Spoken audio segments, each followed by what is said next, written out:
Welcome back to The Manual, a podcast where we talk about the stuff most men's podcasts are too afraid to touch. Today's episode is going to be wild, raw, and real. Buckle up. What's going on, y'all? Welcome back to The Manual. I'm here with Nick.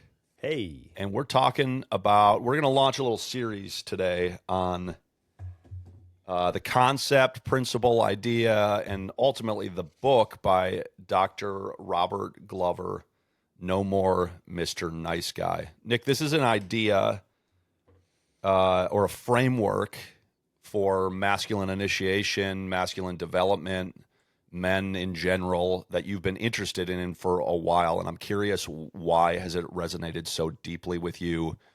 Why has the principles been so helpful to you personally, as well as with guys that you working with? And yeah, what's your curiosity been in this for a long time? Yeah. I think the nice guy syndrome is so deceptive because on the surface, I mean, especially with us in the church, nobody's off limits from developing nice guy tendencies.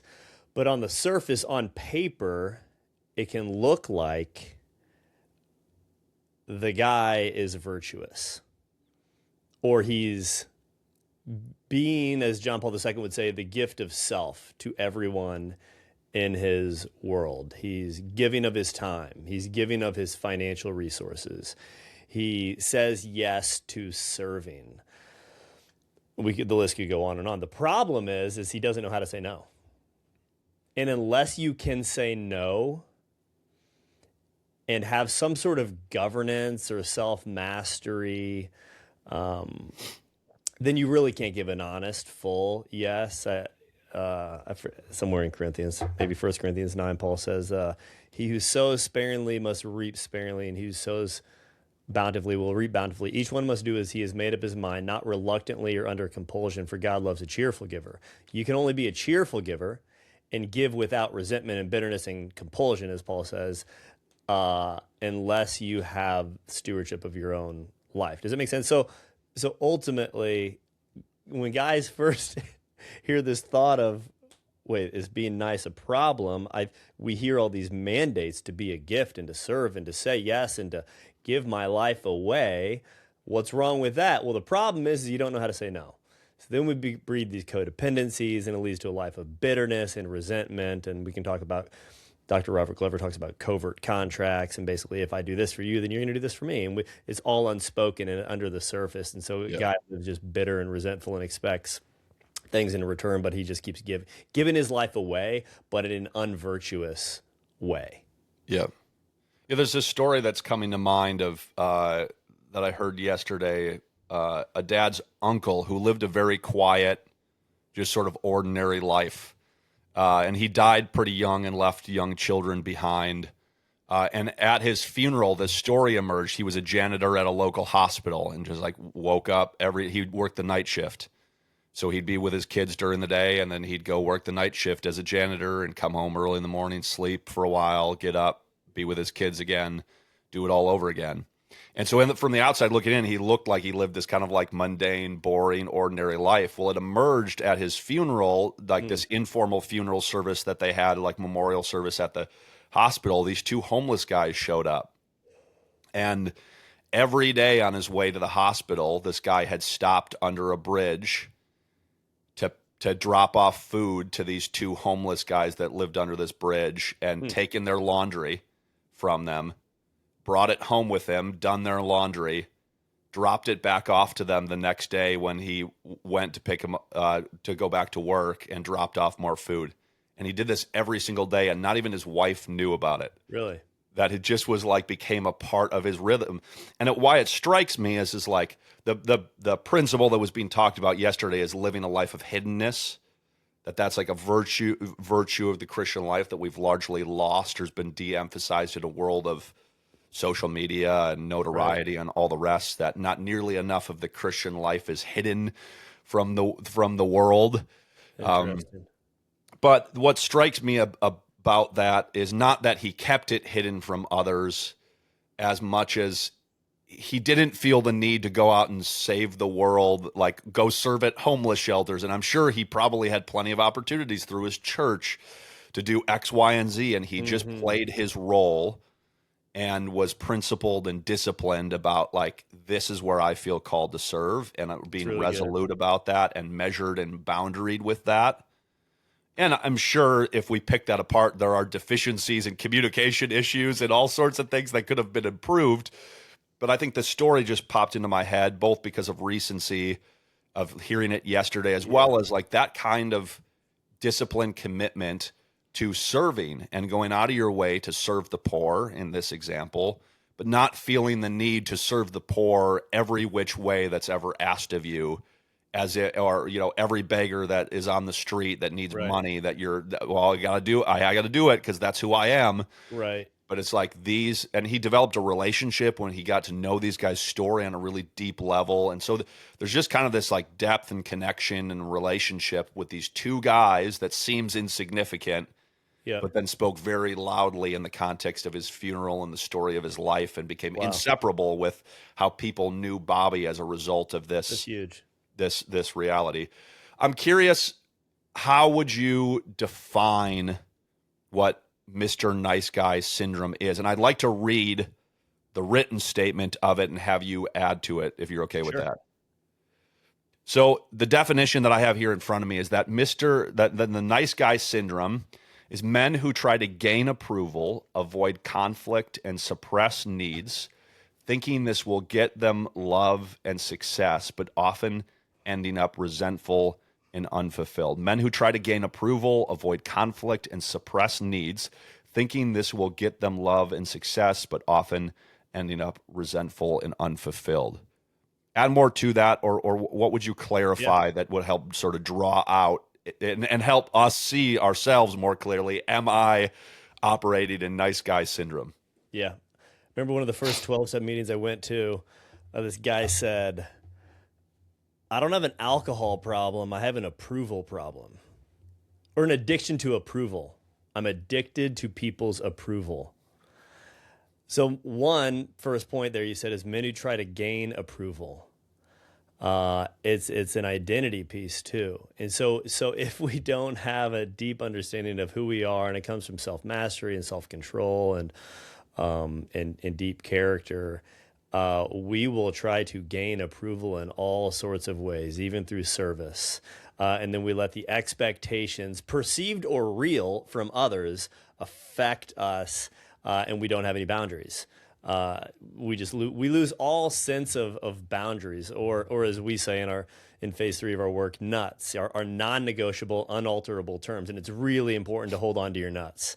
That's the name of a book that we kind of riff off of. But you don't even need to talk about your nuts. You live your nuts. You don't need to give excuses. One thing I was talking about in my group yesterday with it was actually our priest group. Learning to say no, I can't do that, and not give a reason.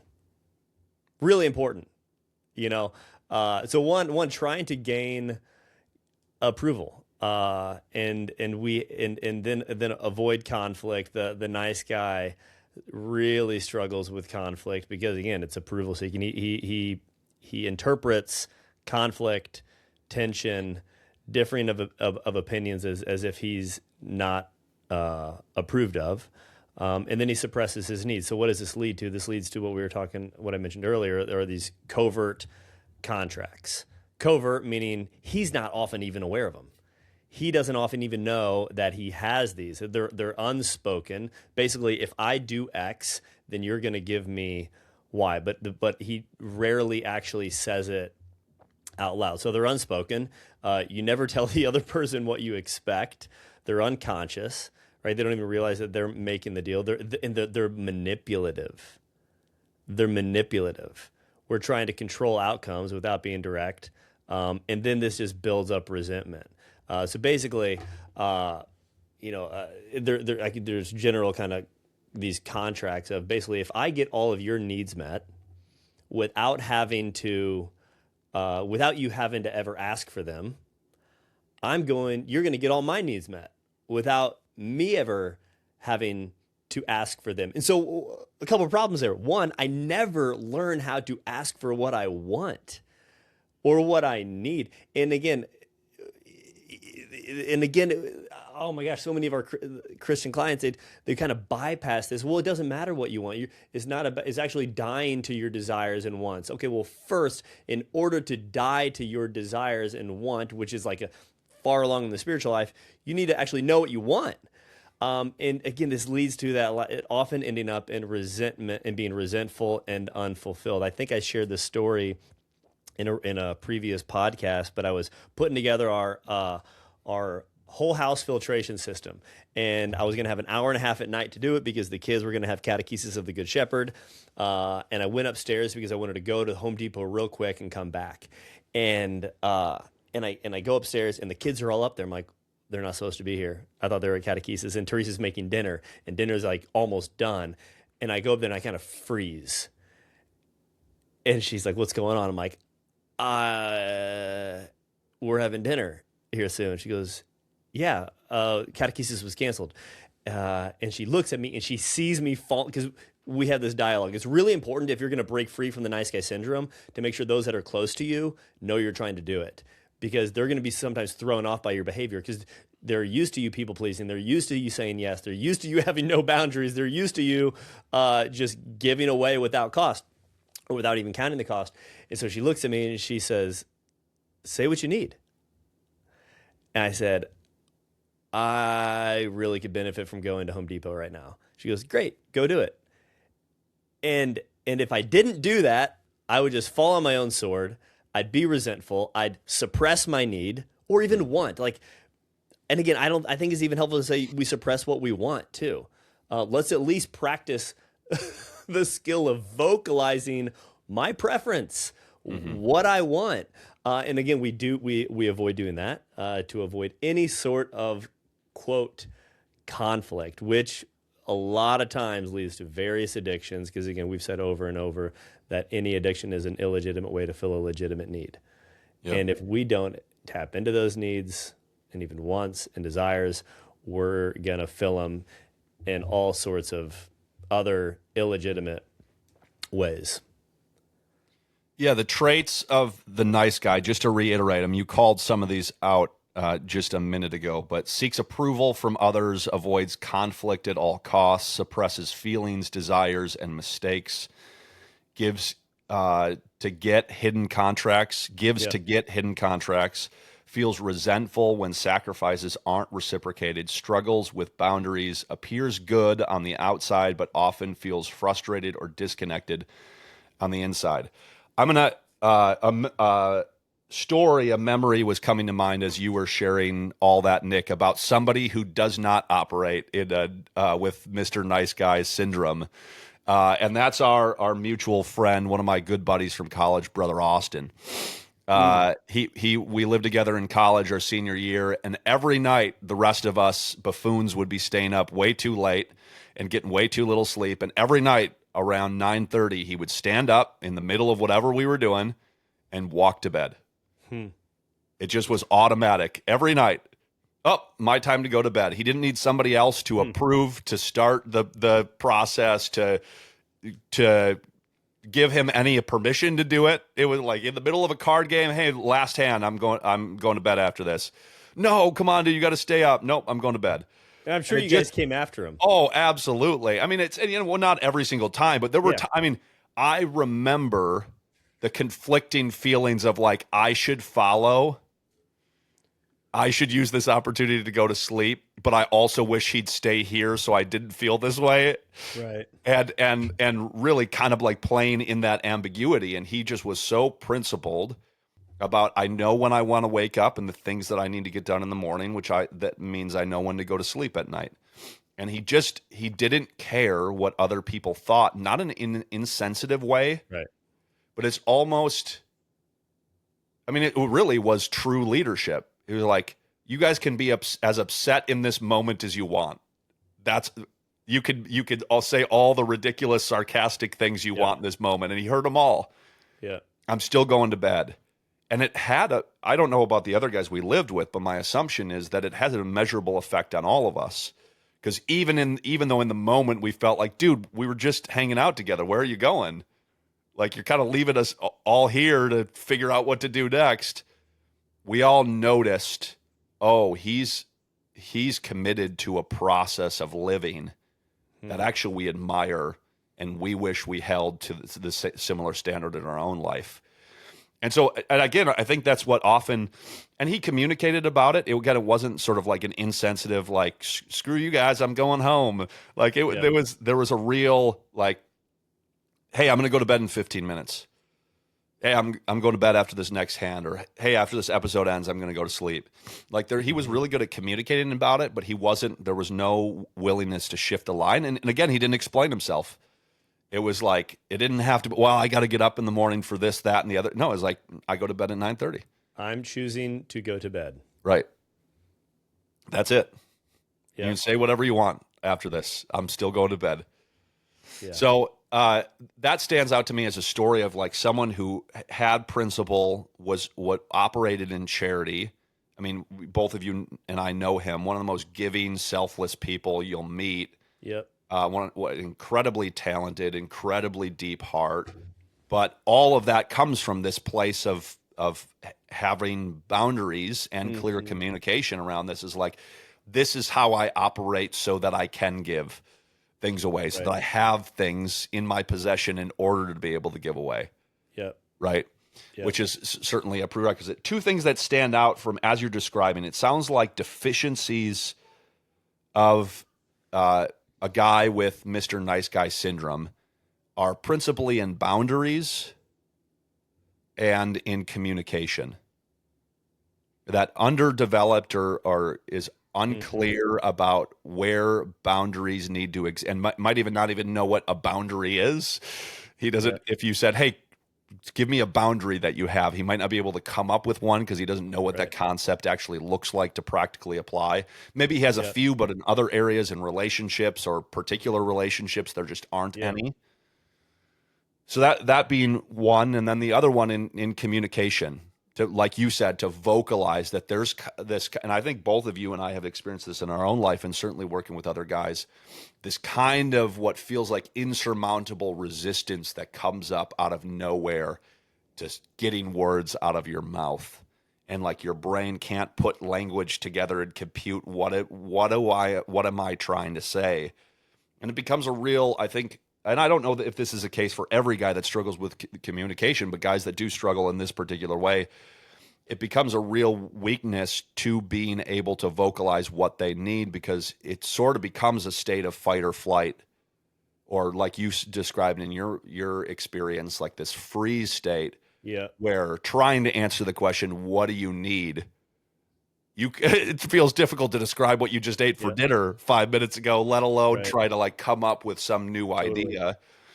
And that's where skills and strategies of self-regulation, learning to calm down, where for me reflexively has become taking deep breaths.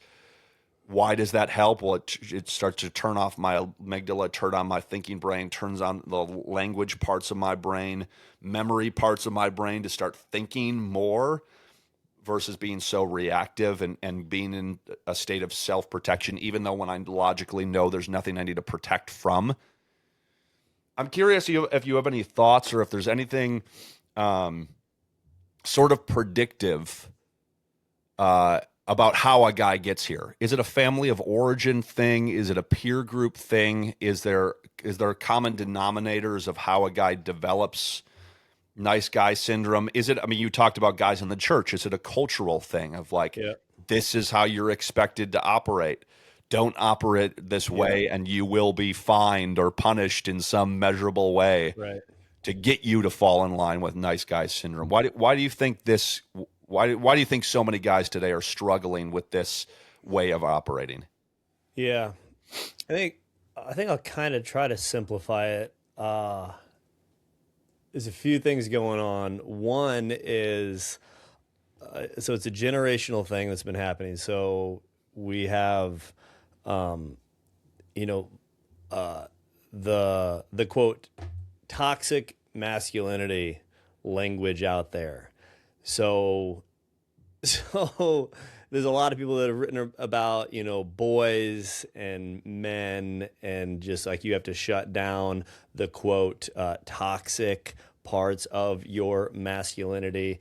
And so basically we've domesticated, well, Aslan certainly, but domesticated man, and this I don't want to be that. So this fear of like that, all that stuff. So we throw the baby out with the bathwater. This kind of cultural language around the aggressive parts of masculinity are bad, but I think it starts really in the home from a young age. So oftentimes this nice guy syndrome was first written about, I think, in the 80s. I forget who first coined that term. And then Dr. Robert Glover wrote the book on it, kind of popularized it. But really, there, as a sort of rejection of their father, and maybe it was 60s or 70s is when they started seeing it come to light, where they didn't want to be like the World War II generation, like that, completely cut off from any emotion. So they reject kind of the fighting part of the masculinity, and chose to basically go the complete opposite direction of that. And they made a choice, or like a vow, that I'm not going to be that. And so I'm going to be tender. I'm going to be compassionate. I'm going to be what everyone needs me to be. So more of like, we can talk about this a little bit, like, I don't know if you listeners, if you've heard of like the term sexual polarity. There's the masculine, and in the secular world talks about these as like energies, but there's some truth to it. There's like the masculine, potent energy, and there's the feminine, right? And we need to have these in polarity. But a lot of times, to use that language, a lot of guys started taking on more of the feminine traits in rejection of their father.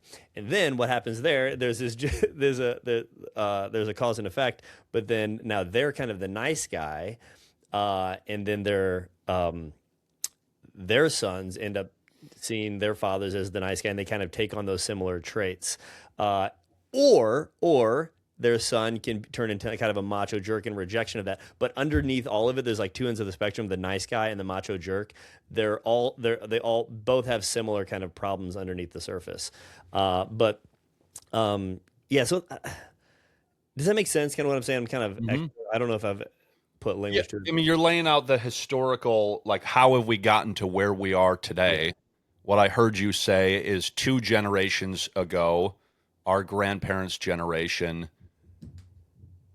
was the World War II, generally, Yeah. was the Right. World War II stoic, emotionally unavailable generation. Yep. Our parents' generation, many reacted against that in one of 2 directions. Because I think it's fair to say that many guys listening to this wouldn't say that I grew up with a super affectionate, readily available, sort of over the top, effeminate dad.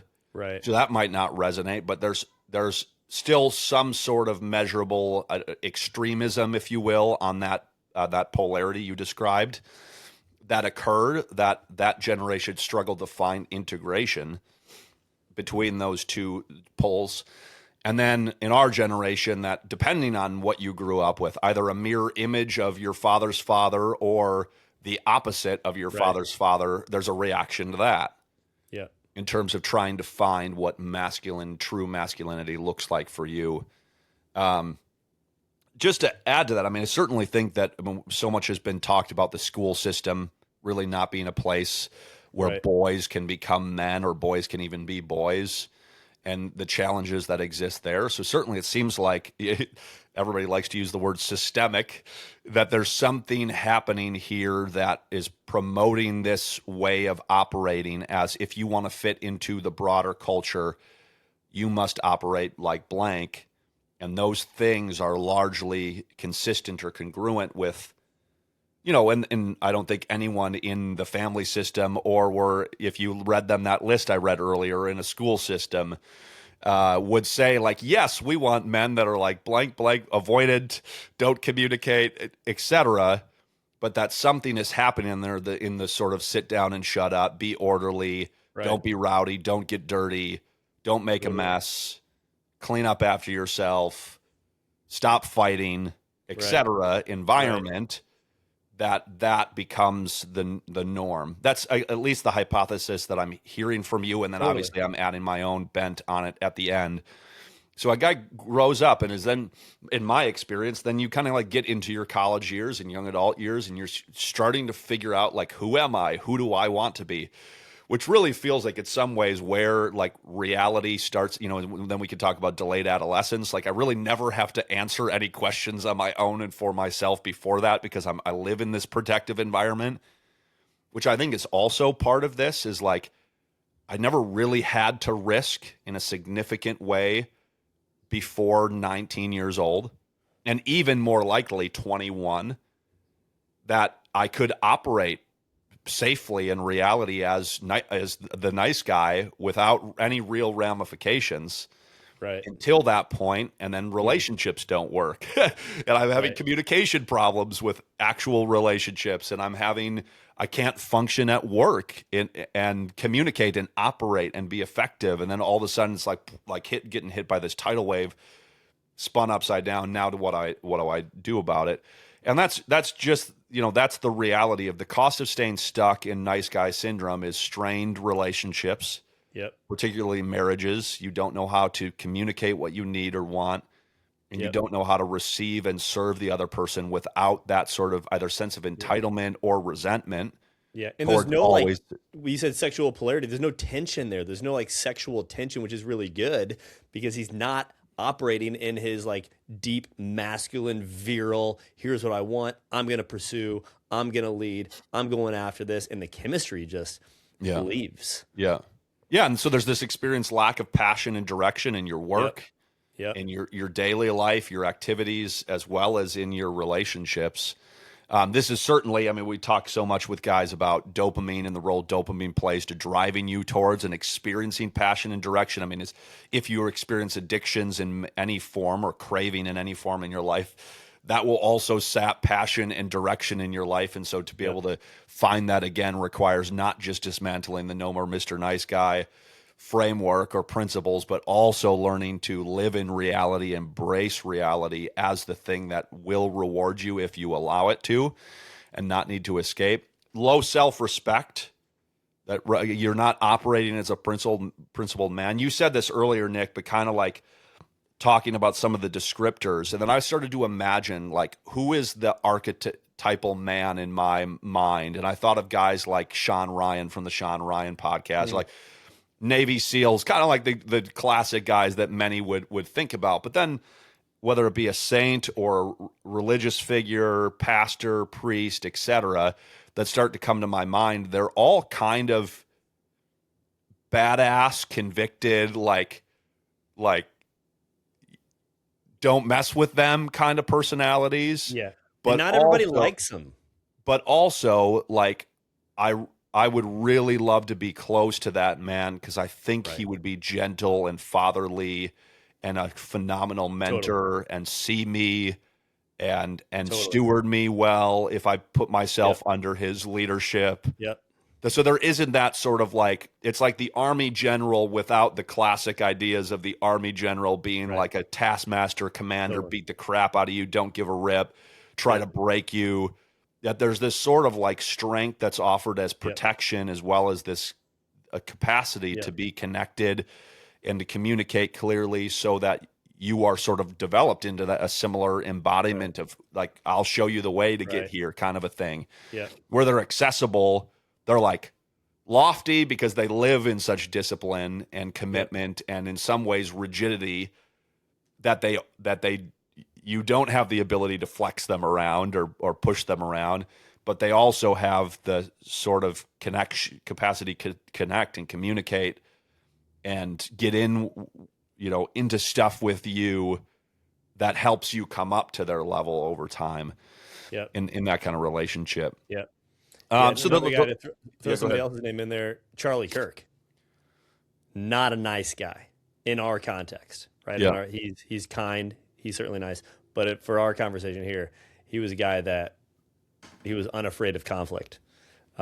He's more our age sort of thing, but just you don't necessarily. The nice guy wants to be liked, not respected.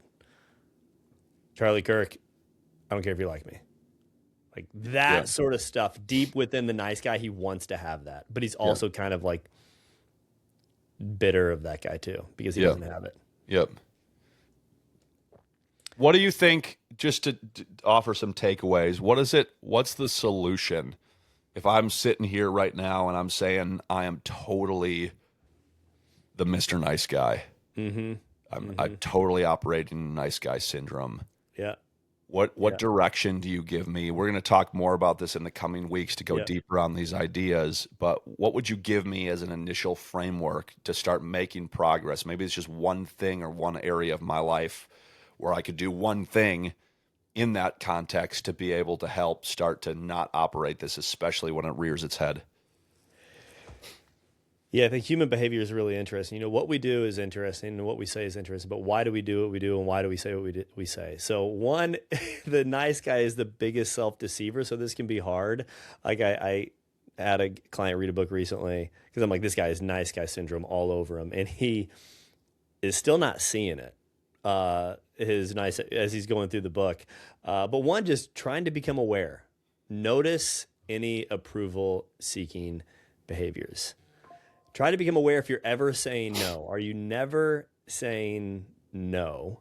And then with that, try and exercise that word.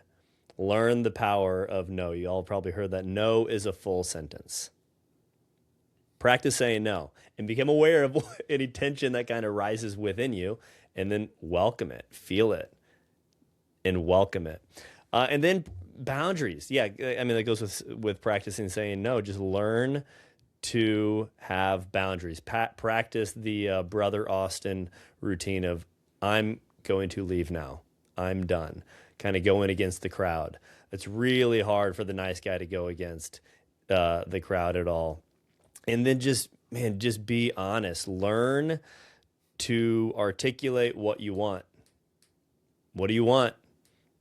Learn to vocalize opinions, and it can be super trivial. It's when you're in a group and people say, where should we go for lunch? You be the first one to say, I think we should go to Chick-fil-A. And then Joe's going to say, no, we're going to Chipotle. And I say, okay. Vocalize what you want. And you're going to think, it doesn't really matter. It doesn't really matter. And it's arbitrary. But the goal is exercising this muscle that is atrophied in your life.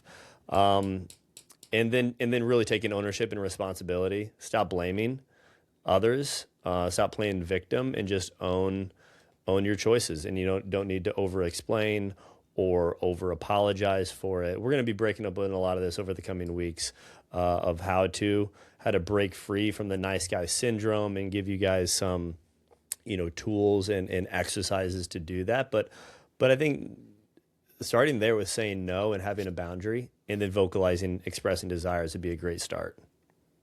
Yeah. So here's maybe the two questions that you guys can walk away thinking of for this week is, where do I need to put a boundary in my life?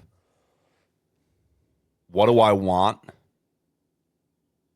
And try to get specific, like in this particular area, domain of your life, in your relationship, in your exercise routine, in your morning routine, your evening routine, how dinner goes, what you do for lunch, etc. Like, what do you want in those specific arenas, and how closely does that line up with the way that reality has been for the past 6 to 12 months? Mm-hmm. Is it congruent? And then that practical invitation Nick just laid out of say no somewhere in your life, find a way. Again, the goal is not to overcompensate and become the macho jerk, but someone asks to come over this weekend, and you can say no. You can say no. You don't ruin the relationship by saying, actually, no, I can't do it. You don't have to come up with a new time. Like, well, but let's meet next weekend. No, but let's meet. And just to add to this, Brene Brown talks a lot about, it's like the value of being honest and being specific. She uses the example of, like, you go to lunch with a friend and they're like, oh, let's get together sometime soon. And you're like, yeah, sure, that'd be great, with no practical intention of getting together with them ever again, let alone soon. Right. And her invitation is just not like, to not commit to that, because you are implicitly devaluing the weight of your words by saying, yeah, it'd be great to see you soon. Let's do that again soon. You just say, like, it was great to see you. Because that's true. Yep. And the reality is that you build more trust with somebody by telling them the truth in the long run than you do by lying to them in order to not hurt their feelings, because you have no intention of getting together with them anytime soon. Yep. So just a practical way to think about it is like, again, Nick, you talk about this a lot. Like, we lie because we want to be in less pain, because lying would be less painful in the moment, right, than telling the truth. Yep. But the reality is that it's gratification now for long-term pain of a broken relationship once it gets exposed down the road, right? Versus like, hey, that was hard for me. That truth now, right, and it hurts in the moment, like this is uncomfortable right now, and leads to a productive, lasting connection, relationship, and ultimately capacity to be who you are long-term into the future. So again, so much of this is about learning to embrace short-term pain and choose it, to lean into it, the friction and the intention of telling the truth, of being honest, of saying no, of creating boundaries, of taking responsibility and stop blaming others, etc., so that you can experience the long-term freedom that living in that integrated middle ground actually operates in. So we're going to be talking more about this. Stay tuned. Looking forward to getting into the wrestle with you. We'll talk about the macho jerk sometime down the road, as well as practical solutions if you find yourself in either camp, how to get back to the middle. Nick, anything else to add before we hop off? I'm just jacked up for our freedom community that we launched, y'all. We got e-courses continuing to be developed and dropped in there. The No More Mr. Nice Guy course will be as well. That's where we're going to host our 72-hour fast, which we're going to kick off our next quarterly one at the beginning of Lent on February 17th, the night before Ash Wednesday through Friday. We've got other courses in there, the hormesis method, some breath work, cold therapy, mindset work, our rewire your brain access in there. And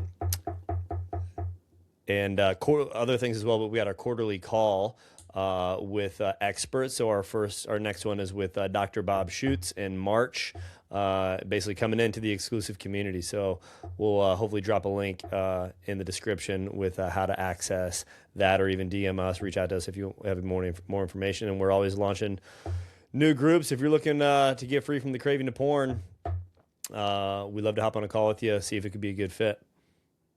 Love it. All right, y'all. It's been a blessing, been an honor. The privilege is all yours. Later. Peace.